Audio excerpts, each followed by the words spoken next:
नमस्कार, जय महाराष्ट्र मंडळी. आपण चाललेलो आहोत उंबरजाईमध्ये. उंबरजाईमध्ये आमचं शेत आहे. तिथे आम्ही पहिल्यांदा शेती वगैरे पाहणार, शेती पाहून पूर्ण डोंगरामध्ये फिरणार आणि तिथेच बाजूला करवंदाच्या जाळ्या भरपूर पाहिजे एवढे आम्ही करवंदा खाणार, मस्तपैकी फुल एन्जॉय करणार. तर आमच्यासोबत पाहू शकता ही सगळी एवढी गँग आलेली आहे. सगळेजण जाऊन आम्ही आता फुल एन्जॉय करतोय. ऊन तर भरपूर लागतंय, प्रचंड ऊन आहे खाली पडलेला, पण आम्हाला या फिरण्याच्या नादामध्ये ऊन किती लागतं त्याचे काहीच होत समजत नाहीये. त्यामुळे हे पाहू शकता, हे प्राचीन कळकीबेड आहे, पण आता सध्या ते थोडं हे झालेलं आहे, वारं जास्त आल्यामुळे तुटलेलं आहे. अतिशय जुनं असं ते आहे. आणि या साईडला बघू शकता तुम्ही, इथे मोरांचा राहावा असतो. इथे भरपूर मोर असतात. आणि इकडे वरती वानरांची सेना इकडे असते वरती. हे पहा, मी जे उंबरजाई बोलवतो, हे आपलं उंबरजाईचं मंदिर एकदम झाडांच्या ह्याच्यामध्ये, सावली प्रचंड इथे. ही आमची उंबरजाई. उंबरजाई सर्वांना सुखात ठेव, सर्वांना आनंदात ठेव, ही तुझ्या चरणी प्रार्थना. सर्वांचं संरक्षण कर, सर्वांचं संरक्षण कर. हा, अजून काय नाही, आम्हाला काय पाहिजे नाही. या पाया पडा, चला बाळांनो, ये सगळ्यांनी या पाया पडून जा. हे पहा किती अडचण आहे, एवढ्या अडचणीमध्ये आम्ही चाललोय सर्व. आमची छोटी छोटी गँग पण चालली आहे. ते पाहू शकता तुम्हाला किती अडचणीत आहे. या जंगलामध्ये सगळे आमची लहान लहान मुलं पण एकदम व्यवस्थितरित्या चढलेले आहेत एवढ्या वरपर्यंत.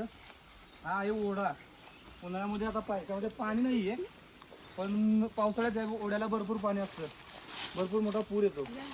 ते पण आमच्या दिदीला चालता येत नाही, तरी पण ते प्रयत्न करून चालली आहे. हे दोघे पाठीमागे चालले, दोघं पण सारखेच आहेत. तर चला आपण बघूया पुढचा भाग दाखवूया तुम्हाला आपण. हे पहा कशी करवंद आहेत. यामधला हा चीक असतो, हा चीक पहिल्यांदा असा टाकून द्यायचा असतो. चीक टाकून दिल्यानंतर मग डायरेक्ट तुम्ही हा रानमेवा बोलता त्याला, Ranmeva. So guys, now this is gonna be dubbing. Dubbing. So the internet audience can understand. Wow. Yes. So now we are in a village and it's a very amazing experience. Yeah. So it's like untouchable, you know. You happy? It's a natural. You happy? Yeah. Okay, thank you. It's not come in the words, but you're gonna see my face. Yeah. The actions that's gonna made like this nature. Very good. Yeah. So this is the awesome thing that we got right now, and this is the what do we call? करवंद, Ranmeva. So it's Ranmeva. nice fruit, and guys, now we're going to eat this one. Wow. It's a juicy. Tasty. Never had this. ही पहा आमची शेती तुम्ही पाहू शकता. आता पाऊस वगैरे नसल्यामुळे किंवा जनावरं रानातली जास्त असल्यामुळे इथे काही पिकत नाही, पण पहिल्यांदा या ठिकाणी भुईमूग, त्याच्यानंतर ज्वारी, भरपूर काही पिकायची तर. पण आता सध्या जनावरांमुळं नाही राहत आणि त्यात पाण्याचं प्रमाण कमी झालेलं आहे. हे पाहू शकता तुम्ही, हे वरती जे आहे ना, ही ताल होती ताल, पण पावसाच्या पाण्यामुळे पूर्ण ताल खाली आलेली आहे. वरती पण एक आपली शेती आहे, पण आता इथून अशा प्रकारे चढावं लागेल आम्हाला.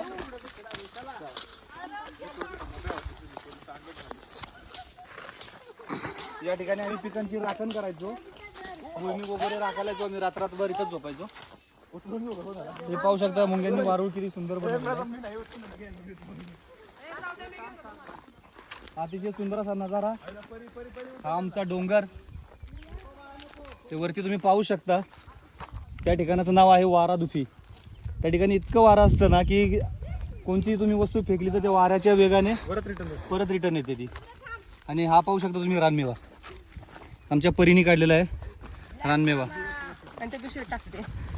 तुम्ही या ठिकाणी हे बघा, रानमेवा अतिशय असा सुंदर गोड गोड गोड एकदम टेस्टी आहे.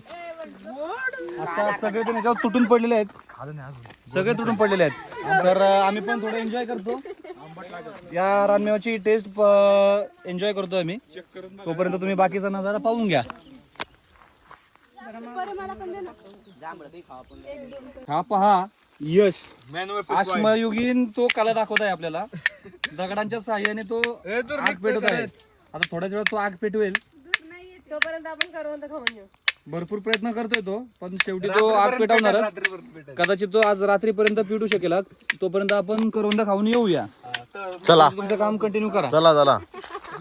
तर आता आपण उंबरजाई फिरलेलो आहे, सगळ्यांनी एकदम करवंदाचा स्वाद घेतलेला आहे, सगळे खुश आहेत. आता याच्या पुढचा प्रोग्राम आमचा आहे डुक्करजाई. आणि पोहायला जाणे विहिरीवर. पुढचा ब्लॉग आम्ही बनवूच, पण तोपर्यंत सगळ्यांना कसं वाटलं एकदा सगळ्यांनी सांगा. चला ठीक आहे, पुढचा ब्लॉग बनवूया आपण. तरी सर्वांनी आमच्या गावाकडचं जे निसर्गरम्य वातावरण आहे ते सर्वांनी जरूर अनुभवायला या. अतिशय सुंदर असं वातावरण आहे. पावसाळ्यामध्ये याच्यापेक्षा जास्त भारी असतं. तर त्याकरता आम्ही उन्हाळ्याचं वातावरण दाखवलं तुम्हाला. तर बघूयात आपण पुढचा ब्लॉग बघूया डुक्कर जाई. चलो. थँक्यू.